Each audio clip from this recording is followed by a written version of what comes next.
स्वतंत्र और आजाद पत्रकारिता का समर्थन कीजिए, सच में मेरा साथी बनिए। बहुत आसान है दोस्तों, इस ज्वाइन बटन को दबाइए और आपके सामने आएंगे ये 3 विकल्प। इनमें से एक चुनिए और सच के इस सफर में मेरा साथी बनिए। तू सवाल तो पूछ, हक है तेरा, फर्ज है तेरा, किसी की खैरात, किसी का एहसान नहीं तुझ पर, मगर शर्त है अंदाज़े बयां हो बेखौफ, अंदाज़े बयां हो स्पष्ट, अंदाज़े बयां हो बेबाक। हां, उस लफ्ज को याद रखो, अंदाज़े बयां हो बेबाक। बेबाक। नमस्कार, आप देख रहे हैं बेबाक। मैं अभिसार शर्मा। मैं आपको एक वीडियो दिखाना चाहता हूं। यह है रोमानिया बॉर्डर और यहां देख सकते हैं दोस्तों, बर्फ पड़ रही है और इस खुले आसमान में बर्फ के नीचे हमारे भारतीय छात्र ठिठुर रहे हैं। वो यहां क्यों पहुंचे हैं और वो खुले में क्यों बर्फ में ठिठुर रहे हैं, आपको समझना पड़ेगा, क्योंकि उन्हें अपनी जान जाने का डर है। वो सरकारी उदासीनता और भारतीय दूतावास की उदासीनता से दुखी हैं। रोमानिया बॉर्डर पर पहुंच चुके हैं और किसी भी कीमत पर रोमानिया पहुंचना चाहते हैं ताकि वहां से भारत आ सकें। सब रोमानियन बॉर्डर पे खड़े हैं, रोमानियन यूक्रेनियन बॉर्डर पे। हम अभी Ukrainian side of the border है एंड यहाँ पे कुछ नहीं है। सारे बच्चे, आप प्लीज देखिए यहाँ पे क्या सिचुएशन है। अराउंड 500 to 600 बच्चे हैं और अभी तक पर डे ये लोग 150 से ज्यादा किसी को इवैक्यूएट भी नहीं कर रहे हैं। ये लोग इतनी खराब सिचुएशन है। ये लोग यूक्रेनियंस को बहुत प्रेफर कर रहे हैं, यूक्रेनियंस को ही प्रेफरेंस दे रहे हैं। इंडियंस को 1 या 2 निकाल रहे हैं एट अ टाइम और उसके 10 मिनट बाद के इंटरवल पे निकाल रहे हैं। एंड यहाँ पे यूक्रेनियंस को इतना हाई निकाल रहे हैं, मतलब इतना ज्यादा यूक्रेनियंस को एक साथ निकाल रहे हैं। दूसरा हम लोग रात कुछ बच्चे तो शाम 4 बजे से आ रखे हैं, कल शाम 4 बजे से, और कुछ बच्चे रात 11-12 बजे के हैं और अभी तक पूरी रात -5 डिग्री सेल्सियस में उन्होंने काटी। यहाँ पे कोई कैंप्स नहीं है। यहाँ अब ये वीडियो देखिए दोस्तों, पोलैंड की सीमा पर देखिए किस बेरहमी के साथ वहां की पुलिस हमारी भारतीय छात्रों को, महिला छात्रों को, छात्राओं को बेरहमी से पीट रही है। इसका 5-6 सेकंड का वीडियो देखिएगा दोस्तों। उन लड़कियों की चीखों की आवाज आएगी और फिर एक व्यक्ति कहेगा ये लोग लड़कियों को भी नहीं बख्श रहे। देखिए वीडियो। देख यार कैसे मार रहे लड़कियों को। और अब मैं आपको यह वीडियो दिखाना चाहता हूं। देखिए 10-12 सेकंड का वीडियो। इसमें आप देख सकते हैं कि अपने लगेज के साथ कुछ भारतीय छात्र जा रहे हैं और फिर यूक्रेन का कोई सिक्योरिटी गार्ड, कोई सुरक्षा कर्मी जो है उन्हें लात मारता है। इस तरह की तस्वीरें तमाम जगहों पर आ रही हैं। मैं आपसे एक सवाल पूछना चाहता हूं, ऐसे में अगर प्रधानमंत्री नरेंद्र मोदी एक चुनावी रैली में यूक्रेन में फंसे भारतीय बच्चों को लाने के मुद्दे पर वोट्स मांगे तो क्या वो जायज है? ऑपरेशन गंगा चलाकर हम यूक्रेन से भी हजारों भारतीयों को वापस ला रहे हैं।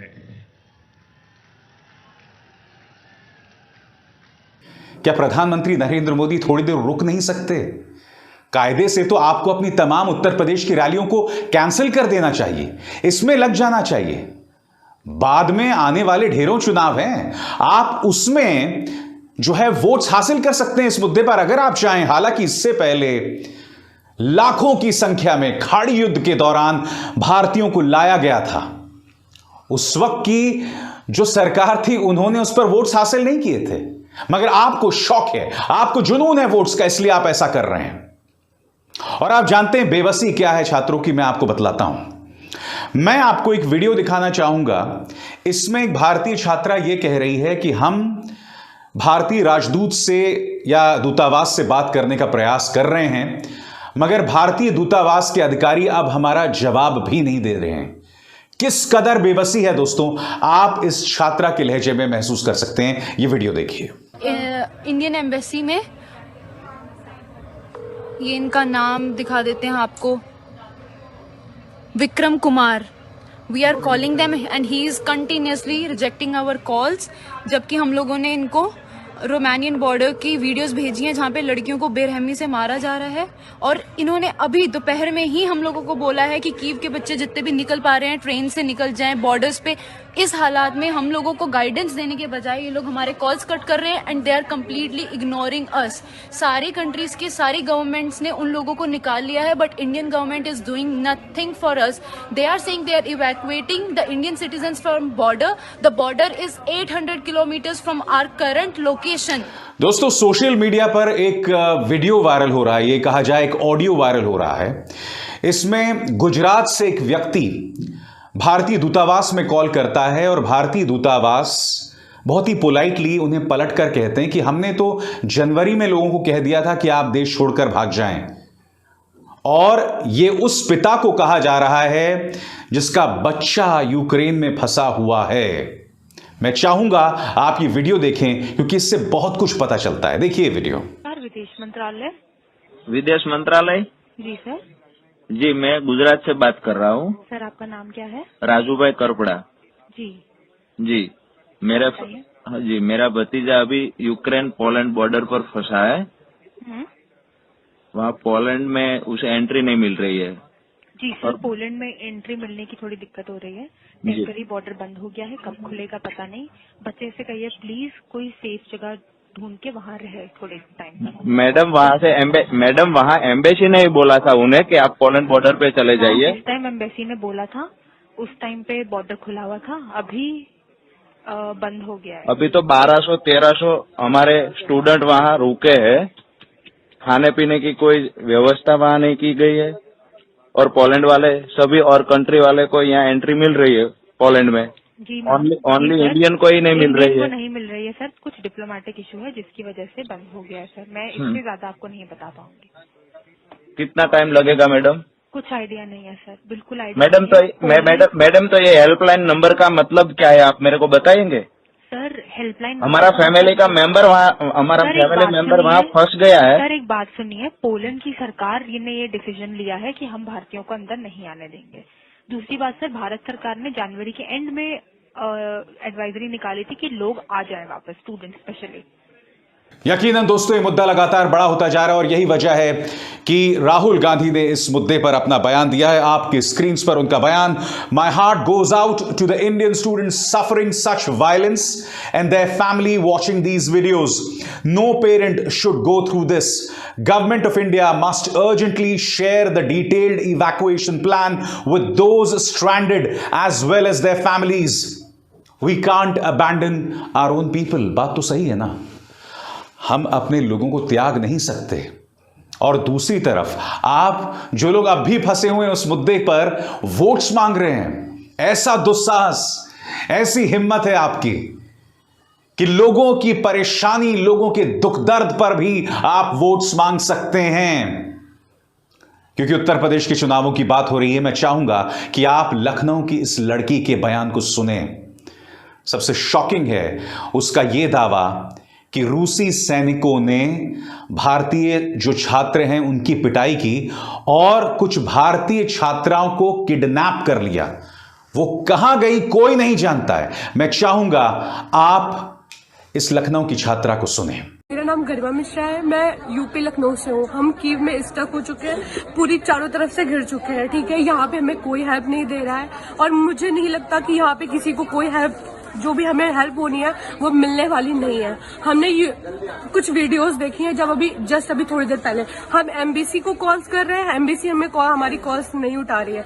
सेकेंड थिंग, हम लोगों को बात करने की कोशिश कर रहे हैं, हमारा कुछ नहीं हो पा रहा। हम सिर्फ यहाँ पे फंस चुके हैं। जहाँ पे हम रह रहे हैं वहाँ पे बहुत सारे लोग आते हैं जो कल रात को हंगामा करते हैं, वो गेट तोड़ते हैं, देन उसके बाद अंदर आने की कोशिश करते हैं। क्या होता है हमें कुछ भी नहीं पता, यहाँ पे किसी को कुछ भी नहीं पता जो हमारे साथ सिचुएशन। लेकिन जब अभी कुछ टाइम के बाद हमने सोचा कि हम यहाँ से निकलते हैं और हम यहाँ से किसी तरह निकलते हैं बाई ट्रेन, क्योंकि हम बाई ट्रेन निकले या फिर हम बसेस निकले, कार से निकले। कार से अभी जस्ट मेरे एक दोस्त ने बताया है मुझे कि जो बच्चे यहाँ से निकले हैं कीव से बाई कैब और बाई बस, उनको रशियन आर्मी ने पहले स्टक किया, उन पे फायरिंग करी और उनकी लड़कियों को लेके उन इंडियंस लड़कियों को लेके गए, पता नहीं कहाँ लेके गए, ये किसी को कुछ नहीं पता, सिर्फ लड़कियों को। देखा आपने, और उसके बाद वो अपनी बात कहते कहते रोने लगती है। सुनिए उसे। प्लीज अब कहाँ गए? हम तो मूवीज में देखते थे ना, योगी जी, मोदी जी, जो भी हैं, प्लीज हम वीडियोस देखते थे ना, हमें बचाया जाता था, ऐसे हमारे अंदर ये रहता था कि हमें बचा लिया जाएगा, बट अभी हमें नहीं लगता कि हमें कुछ बचाया जाएगा। शायद पता नहीं हमारे साथ क्या हो। प्लीज गवर्नमेंट, आप जो भी हो, जहाँ भी हो, प्लीज हमें आगे बचाओ, या फिर आप। ऐसी ढेरों तस्वीरें सामने उभर कर आ रही हैं और आप कल्पना कर सकते हैं जो माँ बाप यहाँ बैठे हैं उन पर क्या गुजर रही होगी, उनके दिल पर क्या गुजर रही होगी। मैंने देखा जब कुछ छात्र पहुँचे, कुछ छात्र छात्राएं पहुँचे, तो ज्योतिरादित्य सिंधिया और पीयूष गोयल पहुँच गए और उन लोगों को ये एहसास दिलाने लगे कि देखिए मोदी जी आपको लाने के लिए पूरी तरह से प्रयासरत हैं। उनको बहुत चिंता थी आप सबकी, और लगातार पिछले 2-2.5 दिन से प्रधानमंत्री मोदी जी और फॉरेन मिनिस्टर जयशंकर जी चिंता कर रहे हैं, दिन रात फोन कर रहे हैं, रशियन प्रेसिडेंट से बात कर रहे हैं, यूक्रेनियन प्रेसिडेंट से बात कर रहे हैं। Today the honourable prime minister spoke to the Ukrainian president also and requested him to keep all Indians safe and secure. But know this, that the Prime Minister is with you every step, the government of India is with you every step. बिल्कुल, एक सरकार को अपने छात्र छात्राओं के प्रति हमदर्दी जतलाना चाहिए। मगर मैं कुछ और सवाल पूछना चाहता हूं। मैं आपको आज से 1 या 2 दिन पहले प्रधानमंत्री नरेंद्र मोदी का यह बयान सुनाना चाहता हूं। उस बयान में वो ये कह रहे हैं कि कई छात्र छोटे छोटे देश चले जाते हैं मेडिकल की पढ़ाई करने। मैं ये समझ नहीं पा रहा हूं प्रधानमंत्री कि ये वो क्या मौका रहा इस तरह का बयान देने के लिए। एक तो इस मौके पर आप वोट्स मांग रहे हैं जो निहायत ही इनसेंसिटिव है, निहायत ही संवेदनहीन है। ऊपर से आप ये भी कह रहे हैं कि कुछ छात्र जो हैं भारत छोड़कर छोटे छोटे देश चले जाते हैं मेडिकल की पढ़ाई करने, और हमारा करोड़ों रुपए बाहर चले जाता है। मैं चाहूंगा आप प्रधानमंत्री का यह बयान सुने, फिर मैं उसकी चर्चा करता हूं। आज हमारे बच्चे पढ़ने के लिए, खास करके मेडिकल एजुकेशन के लिए, दुनिया के छोटे छोटे देशों में जा रहे हैं। वहां लैंग्वेज भी प्रॉब्लम है, फिर भी जा रहे हैं। देश का अरबों खरबों रुपया बाहर जा रहा है। मैंने फिर कहा ना, क्या वो ये वक्त है जब प्रधानमंत्री नरेंद्र मोदी ये बयान दें, क्योंकि कहीं ना कहीं ये ताना है उन छात्रों के ऊपर। और आपने सुना होगा एक विदेश मंत्रालय की अधिकारी जो है वो गुजरात से एक पिता को ये कह रही थी कि हमने तो जनवरी में बता दिया था आप यूक्रेन छोड़कर आ जाएं। मैं जानना चाहता हूं कि विदेश मंत्रालय का कोई फरमान तो होगा जो सार्वजनिक तौर पर मौजूद होगा कि आप लोग सब छोड़कर आ जाएं, या ये तमाम प्लेन्स तैयार हैं, इन प्लेन्स में आप बैठकर आ जाएं। क्या आपने ऐसा कोई आधिकारिक फरमान जारी किया? क्या आपने उसे गंभीरता से लिया? नहीं, क्योंकि इस सरकार की, इस पॉलिटिकल पार्टी की तमाम ऊर्जाएं जो हैं वो 5 राज्यों में होने वाले चुनावों पर थी, उत्तर प्रदेश में थी। प्रधानमंत्री आज भी 3-3 रैलीज एक दिन में कर रहे हैं। मैं समझना चाहता हूं जब देश के सामने इतनी बड़ी समस्या मुंह बाहे खड़ी है, प्रधानमंत्री 3-3 रैलीज आखिर कर कैसे सकते हैं? क्या आपका दिल उन रोते हुए मां बाप से नहीं पसीजता? क्या आपका दिल इन पिटती हुई छात्राओं से नहीं पसीजता? क्या आपका दिल बर्फ के नीचे खड़े इन छात्राओं की दुर्दशा से नहीं पसीजता? कि आप पहली बात तो उन्हें ताना देते हैं कि भाई आप चले क्यों गए, फिर यह पॉलिटिकल पार्टी किसी भी कीमत पर वोट्स हासिल करना चाहती है। और सबसे दुख की बात यह है कि आज जो दुर्दशा बनी हुई है छात्रों की, करीब 18,000 छात्रों की, आप में इतनी हिम्मत कि आप उस मुद्दे पर वोट मांग सकें। कमाल कर रहे हैं साहब, आप कमाल कर रहे हैं। आपके कॉन्फिडेंस को मैं सलाम करता हूं। भगवान ऐसा आत्मविश्वास सबको दे। आपका आत्मविश्वास एक प्रेरणा स्रोत है उन तमाम लोगों के लिए जो जिंदगी में कुछ कर गुजरना चाहते हैं, क्योंकि आप लोग जो आपकी नाकामी है उस पर भी वोट्स हासिल करने का मादा, हिम्मत रखते हैं। प्रधानमंत्री नरेंद्र मोदी बालाकोट की बात कर रहे थे। पुलवामा एक इंटेलिजेंस फेलियर था जिसमें हमारे 40 जवान मारे गए। आपने तो उस मुद्दे पर वोट्स हासिल कर लिए थे। यूक्रेन तो आपके लिए बहुत छोटा मुद्दा है। मगर उन माँ बाप के लिए छोटा मुद्दा नहीं है। उन माँ बाप के लिए एक बहुत लंबी और दर्दनाक कहानी है। और ईश्वर ना करे अगर कोई बड़ा हादसा हो गया तो आने वाली अनगिनत रातें उनके लिए एक बहुत बड़े खौफनाक सपने जैसा, एक नाइटमेयर जैसा होगा। मेरी यही प्रार्थना है कि ऐसा कभी ना हो, क्योंकि एक पिता होने के नाते मैं उनका दर्द समझता हूं, मैं उम्मीद करता हूं और मैं जानता हूं ये सरकार उनके दर्द को समझ रही है। मैं सिर्फ यही कह रहा हूं कि कृपया इस पर राजनीति मत कीजिए।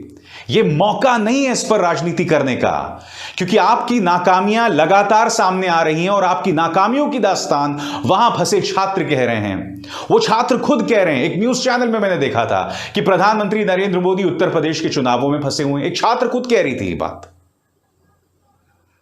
कृपया इन तमाम चीजों से अपना ध्यान हटाएं, राजनीति से अपना ध्यान हटाएं और फोकस करें मेरे छात्रों को किसी भी कीमत पर वापस लाने को लेकर। और मैं जानता हूं आप कामयाब होंगे, मुझे आप पर विश्वास है। अब अभिसार शर्मा को दीजिए इजाजत। नमस्कार।